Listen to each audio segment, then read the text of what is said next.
Gulliver's Travel, Chapter 2, Life in Lilliput. I was careful to behave as well as possible,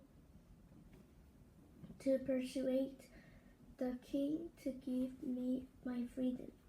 Lilliputians soon began to lose their fear of me. They called me the man-mountain. Sometimes I lay down and let them dance on my head. And from time to time, children came to play games in my hair. By now, I was able to speak their language well. One day, the king invited me to watch the regular entertainments, which are greatly enjoyed by him, his family, and his lords and ladies. I was most interested in the rope dancing.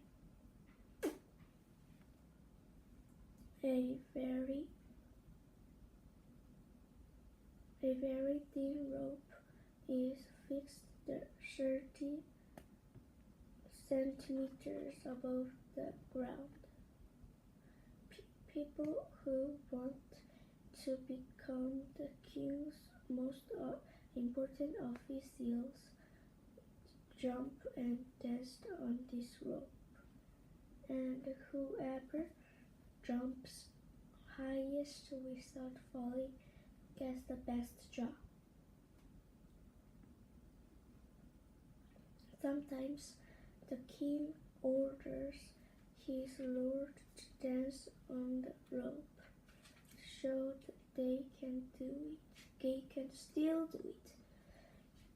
This sport is, of course, rather dangerous,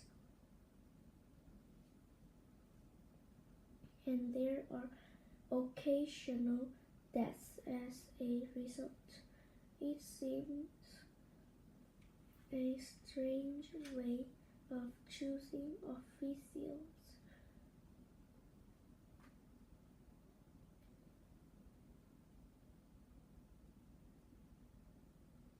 There was another interesting entertainment.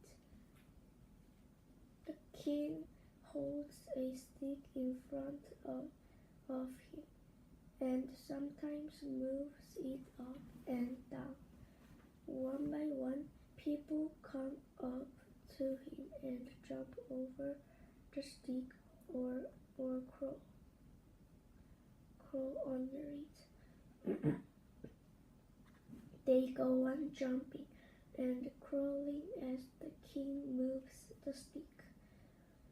The winner is the one who jumps and crawls for the longest time, and he receives a blue ribbon to wear around his waist.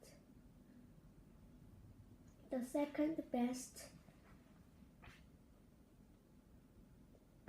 receives a red ribbon, and the third best gets the green one. Many of the Lilliput's lords wear their ribbons proudly at all time.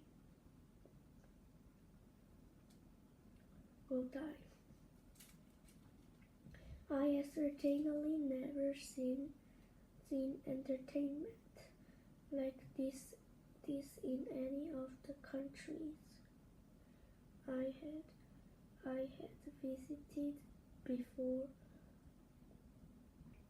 Some day later, a strange black thing was seen on the beach where I had first arrived in Lilliput. Then the people realized it was not alive. They decided that it must belong to the man-mountain. and the king ordered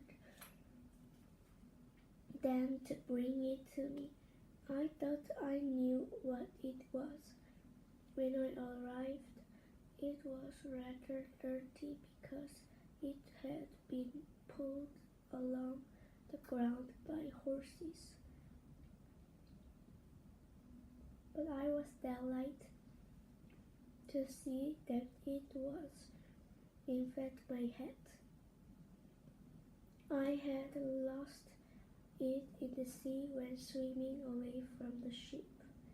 I begged the king so often for my freedom that at last he and his lords agreed that I need not be a prisoner any longer.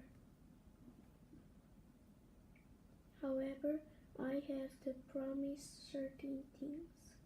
I helped the Lilliputian in war and peace to give 2 hours warning before a visit to their capital so that people could stay indoors.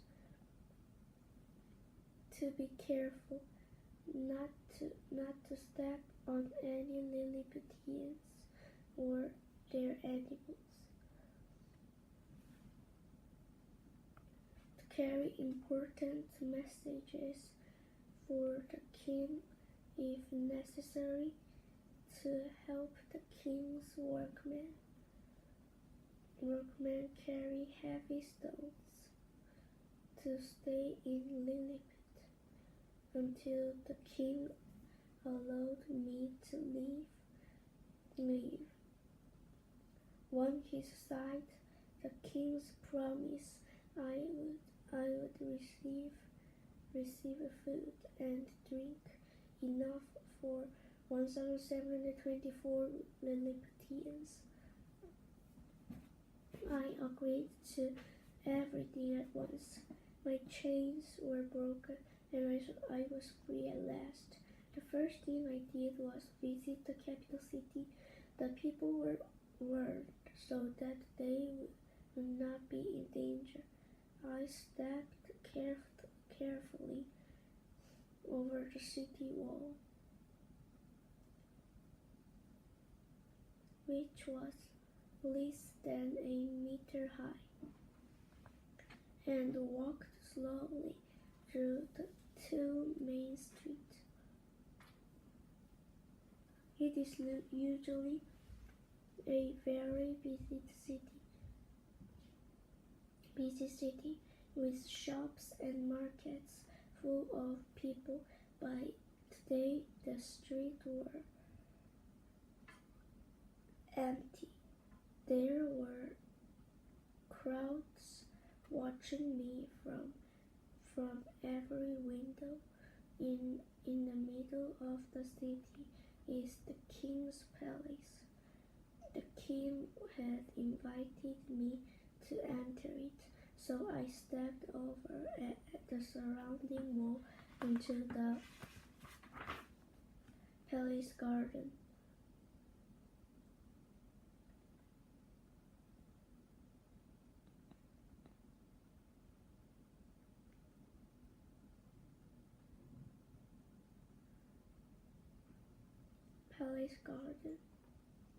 But unfortunately, the place itself has walls a meter and a half high around it. I did not want to damage these walls by trying to climb over them, so I walked carefully back out of the city and into the King's Park. Here I cut down several of the largest trees with my knife and made 2 wooden boxes. When I returned to the palace with my boxes, I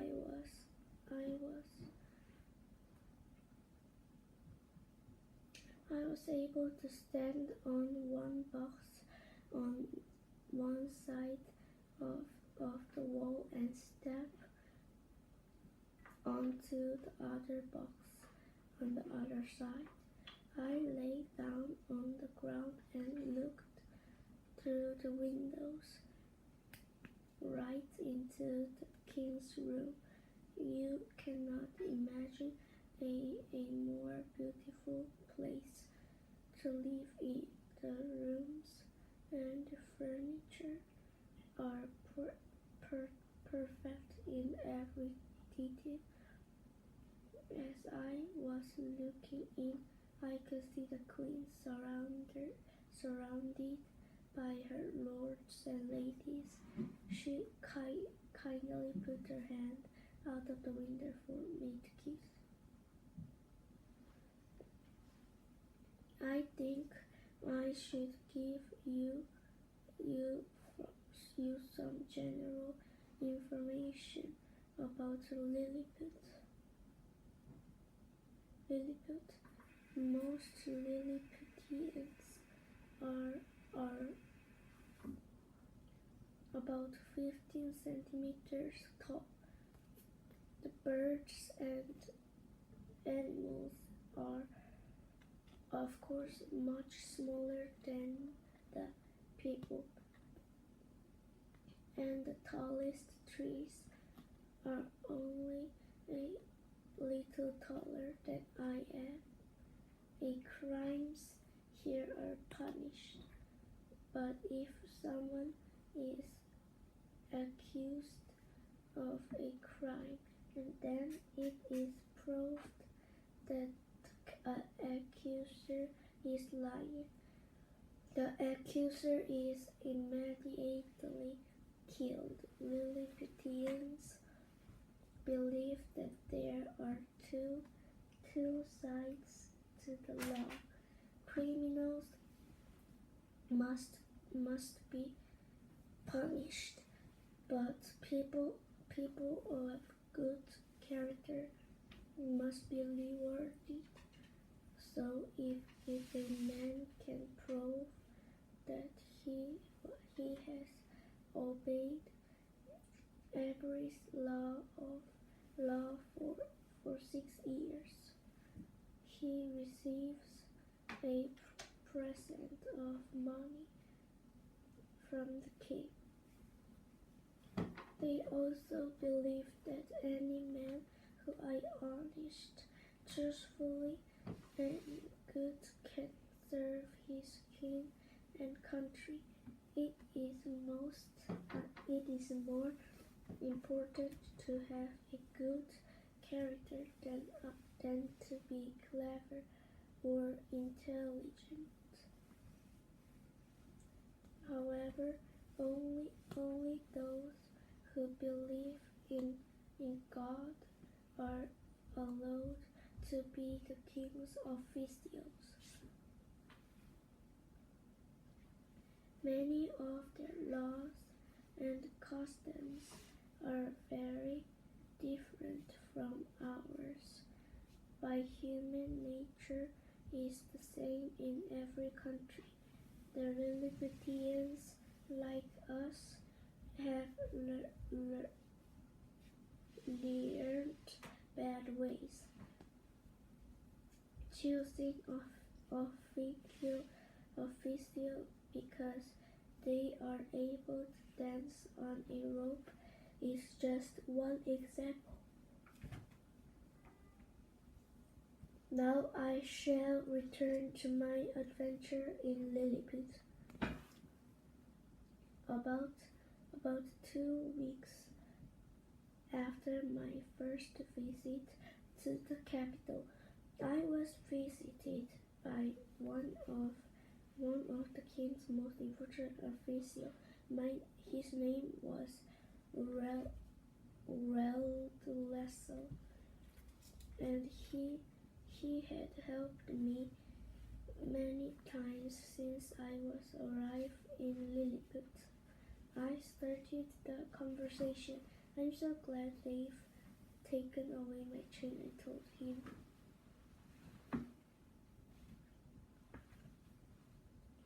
Well, my friend, he answered, let me tell you something.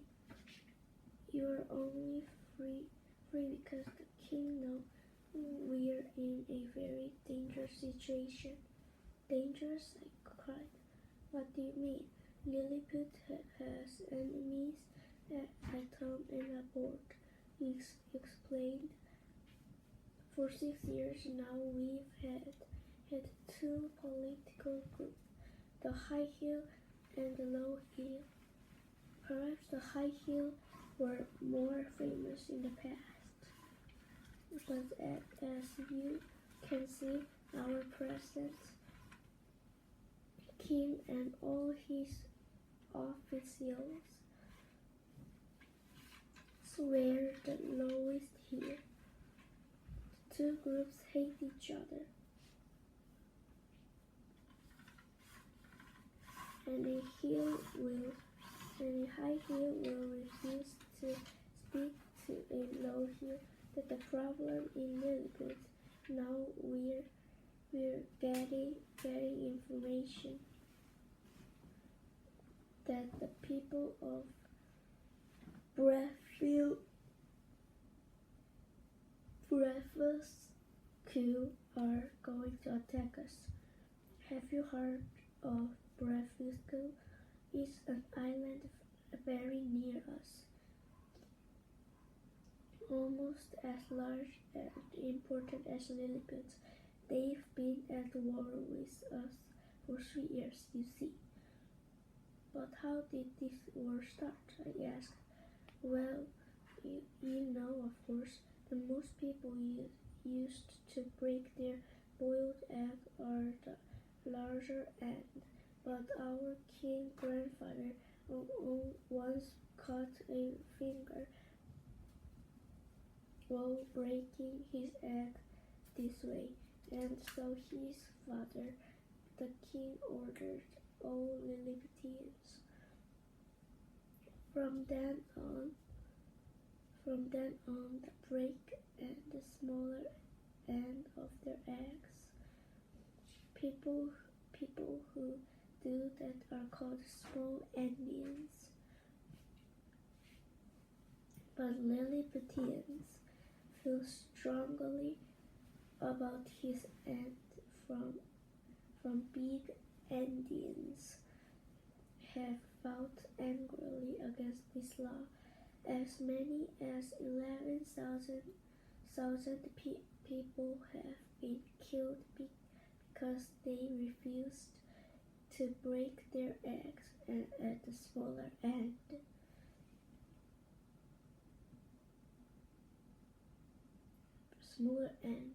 Some of the big Indians have escaped to join our enemy in Blefuscu.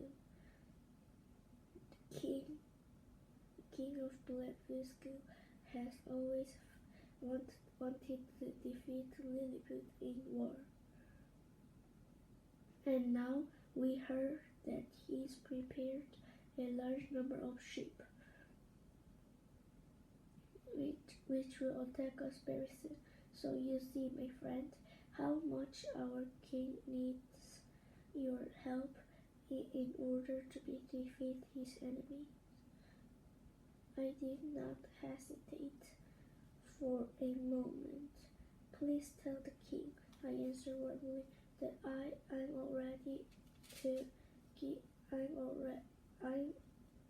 ready to give my life to save him or his country.